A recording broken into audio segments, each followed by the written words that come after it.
It's 10 p.m. in Banjul, and from our studios on MDI Road, this is the news. First, the headlines. First Lady Madam Zainab Jammeh donates to the country's orphans, children with disabilities, and local women groups 1,111 bags of rice at a presentation ceremony held at State House.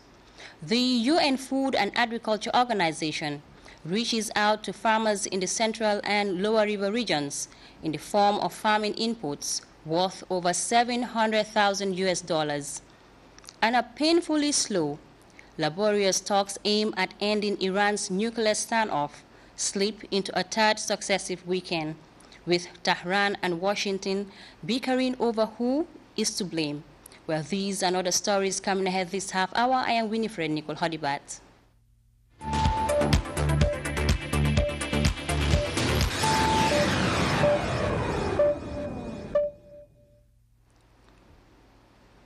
Thanks for joining us. Dr. Mamadou Tangara, Ambassador and Permanent Representative of the Gambia to the United Nations, has extended a message of goodwill to the President, His Excellency, Sheikh Professor Alhaji Dr. Yahya A.J.J. Jammeh Babili Mansa, on the occasion of the Ramadan. It reads, on behalf of the members of staff of the Permanent Mission of the Republic of the Gambia to the United Nations, as well as our respective families, and on my personal behalf, I have the honor to convey to you our best wishes to Your Excellency, and through you to your family members and the entire Gambian people on the observation of the 2015 Ramadan month. I pray from the bottom of my heart the Almighty Allah will acknowledge and bless your actions, prayers, and desires throughout this sacred month of worship and compassion. I would like to take this opportunity, Your Excellency, to assure you of my commitment to remain steadfast in your quest for our continued establishment and reinforcement of the positive representation of the Gambia in the international community that reflects your vision, objectives, and achievements. With the offering of my best wishes, I also pray for your good health, Allah's guidance and protection, to enable you to continue to take our beloved nation to higher heights. Please accept, Your Excellency, the assurances of my highest consideration. Members of Afritini Production have extolled the President for helping to fund the premiere of the movie London Maga. A letter addressed to the head of state reads, with a grateful heart, we, the entire team of Afritini Production, thank you so enormously for sponsoring the premiere of the London Maga. Your Excellency, words are not enough to express our gratitude. May Allah keep you and your family going stronger. Your light brightens more and more in this holy month of Ramadan and beyond. May the Almighty Allah answer all your prayers. Keep shining like a million stars. More grease to your elbow. You are our hero. Once again, many thanks, Your Excellency. The First Lady, Her Excellency, Madam Zainab Jammeh, today extended her generosity to orphans, children with disabilities, and local women groups in this holy month of Ramadan by donating 1,111 bags of rice to them at a presentation ceremony held at State House. Also present at the ceremony were the Vice President, Ajah Dr. Aissatou Njie Seydi, cabinet ministers, women groups, among others. Njie was there, and she files in this report. This holy month of Ramadan, a much blessed month in which one good act equals many good acts of normal months, the First Lady, Her Excellency, Madam Zainab Jammeh, has again extended her benevolence to orphans, children with disabilities, and local women associations in the form of a donation of 1,111 bags of rice. The ceremony was well attended by the Vice President, Cabinet Ministers, Women Association, and children, among others. The Vice President, Her Excellency Ajah Dr. Aissatou Njie Sedi, while delivering a statement, expressed appreciation to the First Lady for her compassion and love for humanity. We are all aware that Her Excellency the First Lady, this is not the first time that she has assisted humanity. And she has assisted various disadvantaged groupings in the Gambia. We all remember that she is the founder of various groups, of various institutions, of various associations in this country. Or would I say organizations. OFLAGAM, we all know about OFLAGAM, the Office of the First Ladies of Africa, of course, against AIDS, but the Gambia chapter is headed by her and founded by her. She's also founded the SOS, the Save the Children Foundation as well, which is under her. Operation Save the Children, we call it. And of course, she has spearheaded the cervical cancer program, that is the prevention of cervical cancer in the Gambia. And we've seen the efforts that she's made in that direction. Vice President Njie Sedi went on describing the First Lady as a down-to-earth individual and stated that this is not the first time she's given out such a humanitarian gesture. We have a down-to-earth First Lady. We are very lucky that both His Excellency the President, Her Excellency the First Lady are very much down-to-earth people. They are approachable, they are very close to society, and that is what really a good leader is. And this is in line with Islam, let me tell you that. Because Islam says God raises those who bring themselves down and brings down those who raise themselves up. So you see, they are just doing things according to the principles of Islam, and we want to appreciate that and thank you. First to receive her generosity was the director of SOS Children's Village, Madam Umutal, who received 150 bags of rice for SOS Bakote and another 150 bags for SOS Basse. St. John's School for the Deaf also went home with 315 bags of rice and 496 bags of rice to the local women's associations. And delivering the vote of thanks, the executive director of the Women's Bureau, on behalf of the women, thanked Madam Zainab Jammeh and prayed for the continued well-being of the First family. On behalf of all these beneficiaries, especially this vulnerable women's group we have here, we are very thrilled and delighted.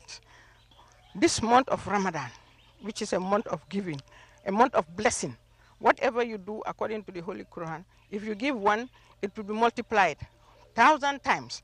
And I am sure what you have given here today, presented to us here, 1,111 bags. It will be multiplied maybe up to millions and millions of reward for you. The 1,111 bags of rice donated by First Lady Madam Zainab Jammeh to the most vulnerable groups in society in this holy month of Ramadan will come as a boost to the beneficiaries at a time when the spirit of caring and sharing is encouraged by the Islamic faith. Ominjai, GRTS.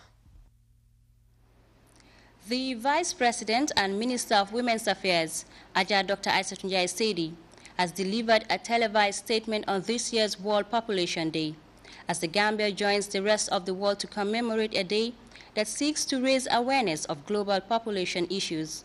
The theme for this year is Vulnerable Populations in Emergencies. Let's take a listen. Marks World Population Day. As a tradition, the Gambia joins the rest of the world in commemorating this day.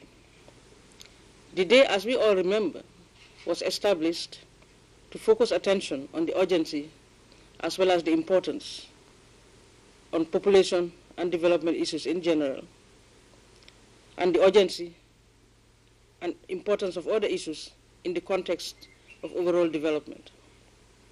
People around the world observe World Population Day in various ways.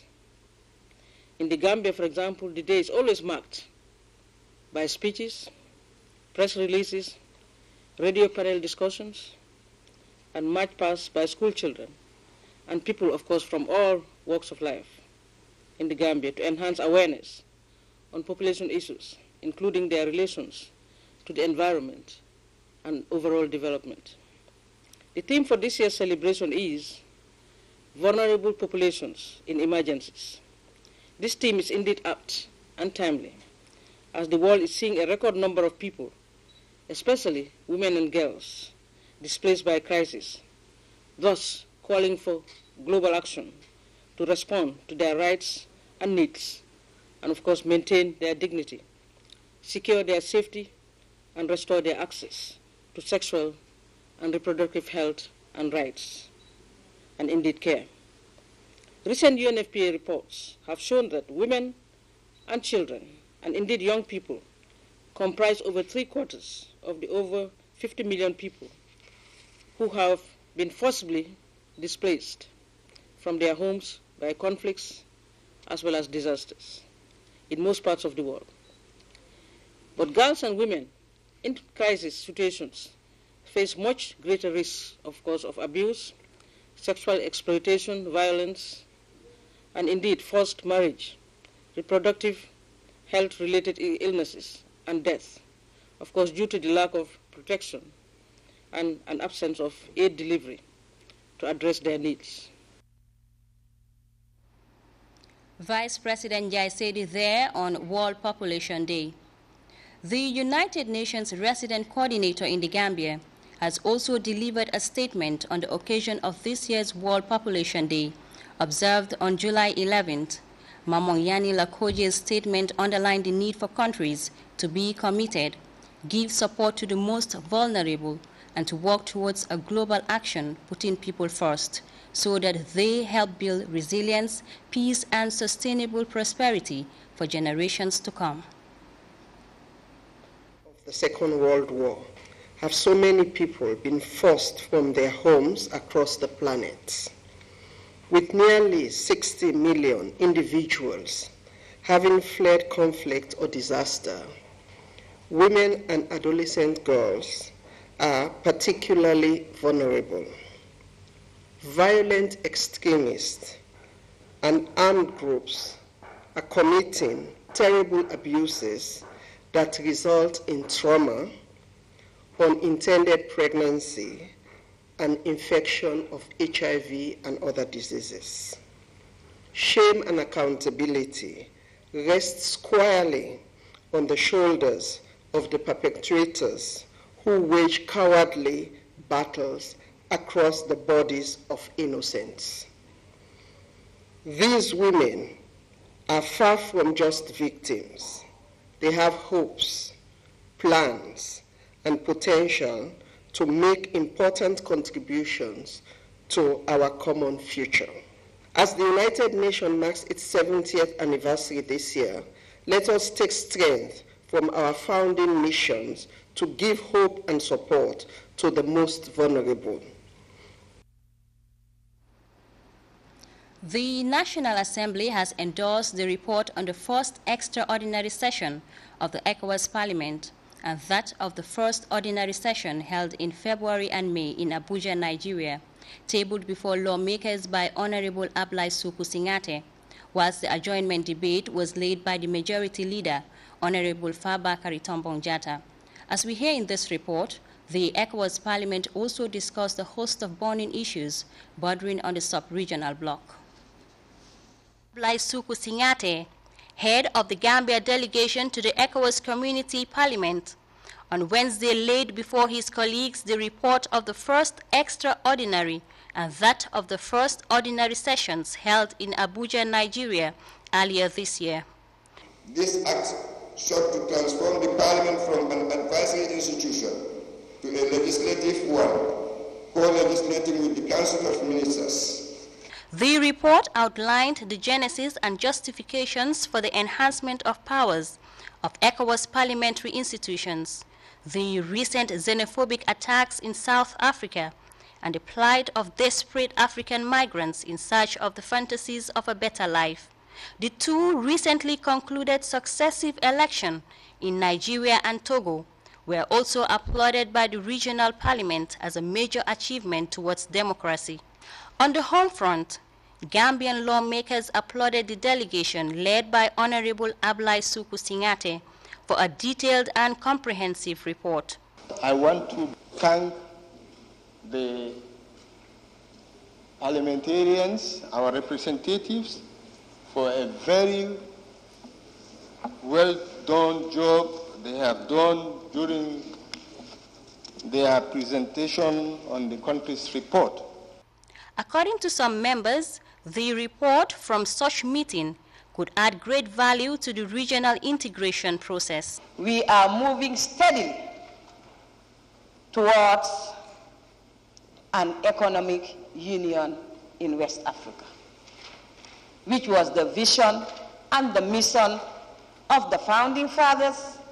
An ongoing joint border post program, as well as the railway and air transport system, members called on ECOWAS parliamentary community to speed up the implementation process. If at all the parliament have the legislative powers and they make legislation that all West African countries should do this and do that and do that, so that the people will move freely and the West African trade affairs will also go smoothly.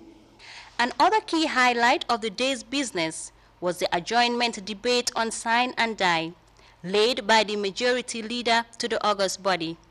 During the 2015 legislative year, lawmakers ratified 10 financing agreements, witnessed the presentation of 4 reports by some honorable members, and enacted 3 bills. We had the famous Elections Act Amendment Bill, where members, honestly and sincerely from their perspectives, looked at the pros and cons of the bill. And it was finally enacted. Begin by thanking the President, His Excellency the President, Sheikh Professor Dr. Alhaji Yaya Ejeji Jammeh Babili Mansa, for coming to the aid of the farmers of this country. During the last presidential tour, the farmers appealed to him to reduce the price of fertilizer. We are grateful to His Excellency the President. Recently, SAO Bara also, they said they were privileged to enjoy the first phase of the rural electrification project. It was a busy day at the National Assembly as the country's lawmakers sat over important matters for economic development.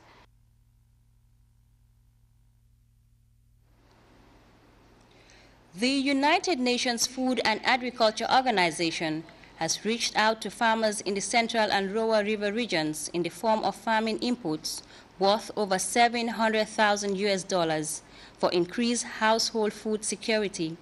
Delivering the gifts to the LRR Agriculture Directorate for distribution, the FAO country rep said the gesture is designed to help government achieve her food self-sufficiency drive. Aissatou Keita has more. 1,000 farmers in the Central and Lower River regions, 60% of whom expect to be women, are set to receive 50 metric tons of rice seeds, 57 metric tons of maize, 360 metric tons of NPK fertilizer, and 275 metric tons of urea ahead of this year's cropping season for increased agricultural production. The United Nations Food and Agricultural Organization Benevolence was Thursday delivered to the LRR Agri Directorate for distribution.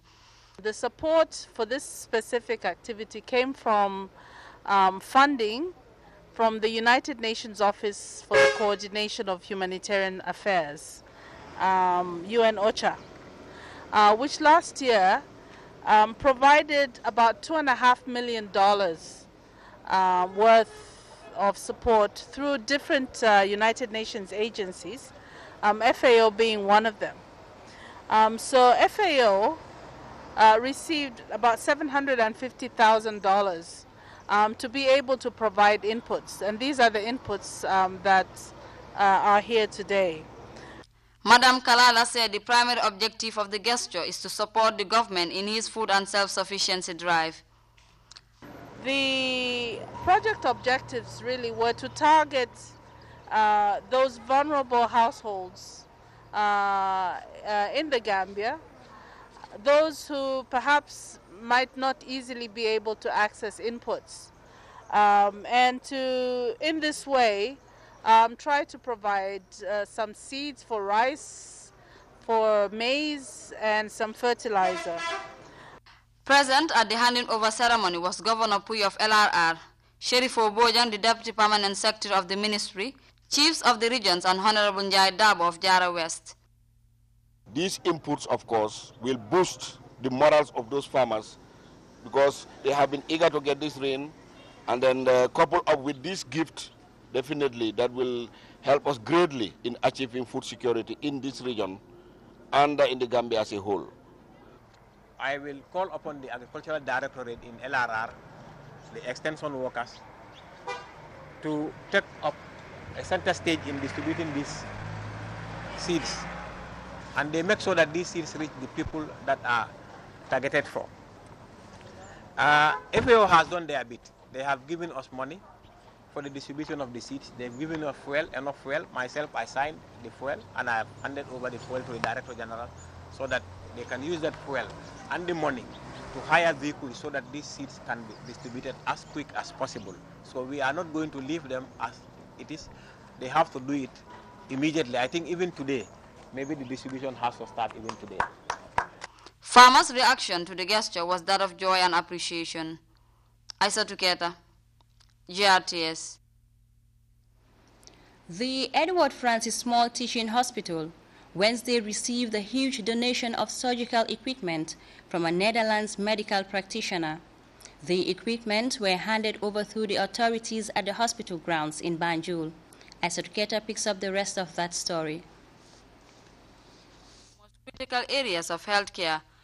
Cognizant of that, Dr. Zan Sibenga, a thoracic surgeon at the Zuiderland Hospital in Netherlands, donated a handful of surgical equipment to Gambia's main referral hospital, following a formal consultation with the hospital authorities during his recent visit to Banjul.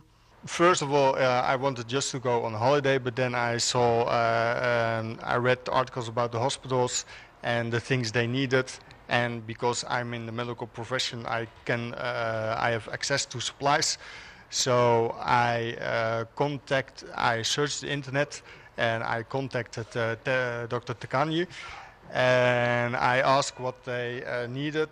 And because I'm working in a very big hospital and we have supplies, I was able to bring them in and to bring something to this hospital. Speaking to GRTS, the renowned doctor said the donation could serve as a stepping point for fostering partnership between his hospital and the Edward Francis Small Teaching Hospital. We are looking to have a relationship with the hospital, and to have an interchange program for the residents, so that the residents from here can visit our hospital, which is also a teaching hospital, to teach them the things they need to know. And maybe it's also good for our residents to visit the Gambia to see how you are working here and how lucky you are in the European countries.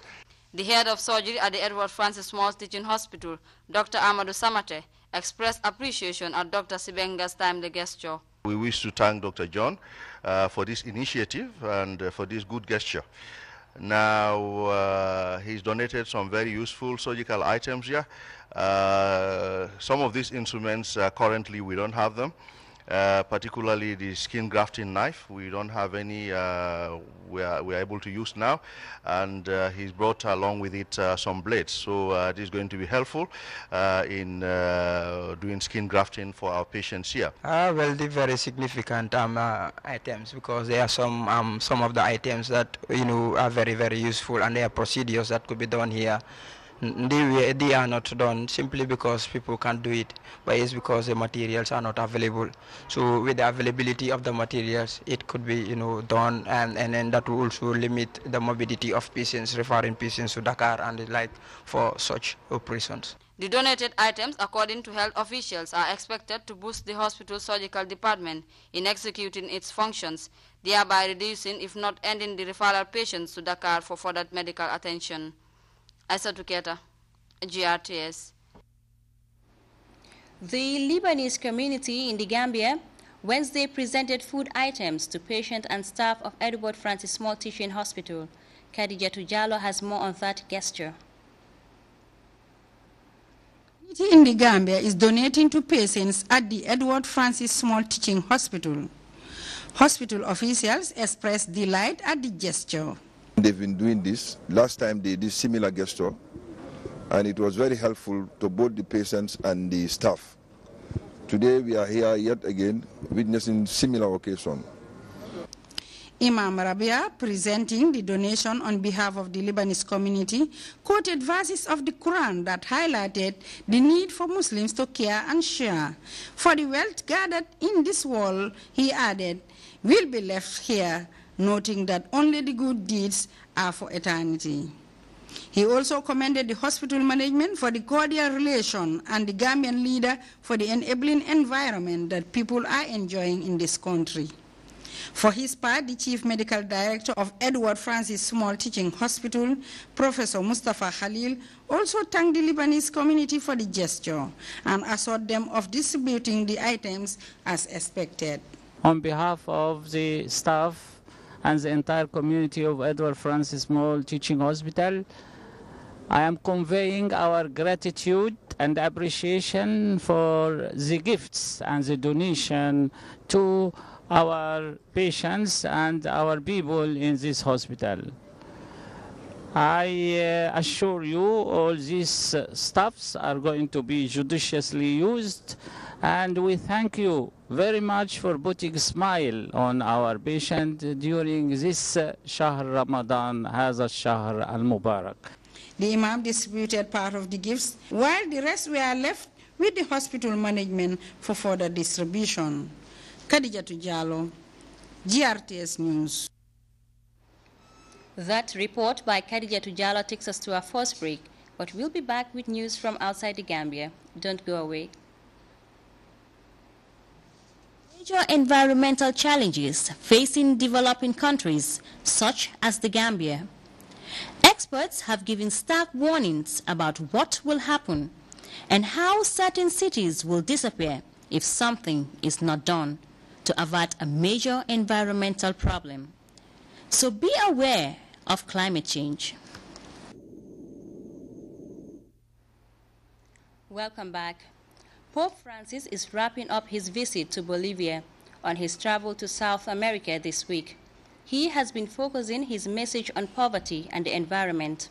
And in Santa Cruz, he also offered an apology for the crimes committed by the Catholic Church in Latin America during the colonial era.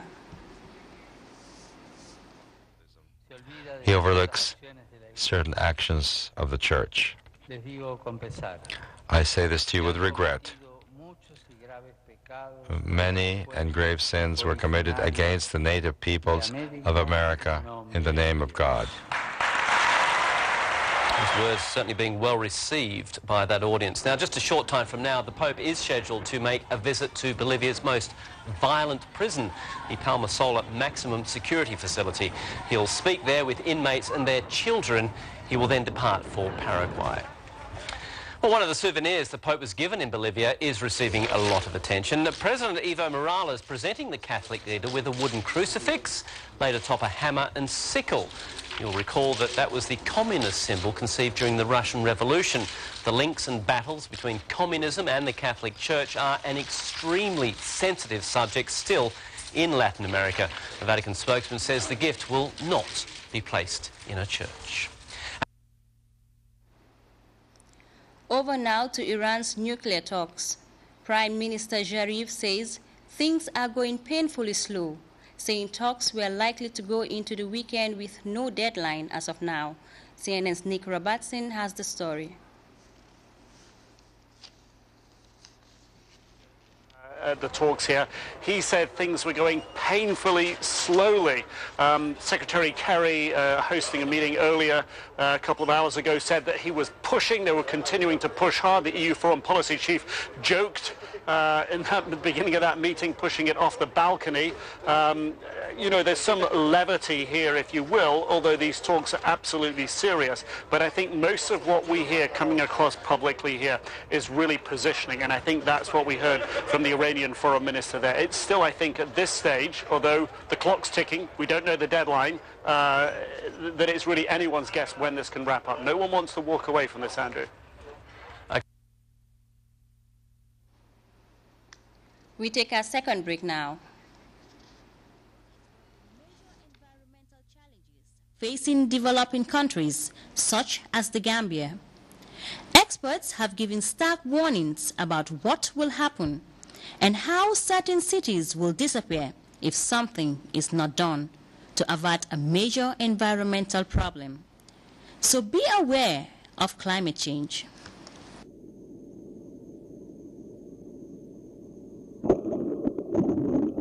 Banjul, Gambia. This West African city is nestled up beside the Atlantic Ocean and faces the threat of rising sea levels. On top of that is the possibility of coastline erosion, which increases the chance that the city will submerge underwater. Even worse is the prospect that the rise in sea levels could disrupt the city's rice production, which is a vital part of their economy. Welcome back. And before we take leave of you, a quick recap of the days making headlines. The First Lady, Madam Zainab Jammeh, Friday donated to the country's orphans, children with disabilities and local women groups 1,111 bags of rice at a presentation ceremony held at State House. The UN Food and Agriculture Organization has reached out to farmers in the Central and Lower River regions in the form of farming inputs worth over $700,000. And painfully slow, laborious talks aimed at ending Iran's nuclear standoff have slipped into third successive weekend, with Tehran and Washington bickering over who is to blame. Well, that was all in this edition of the News at 10. From me, Winifred Nicole Hodibat, and the entire news team, thanks for the pleasure of your company. Enjoy the rest of our programs.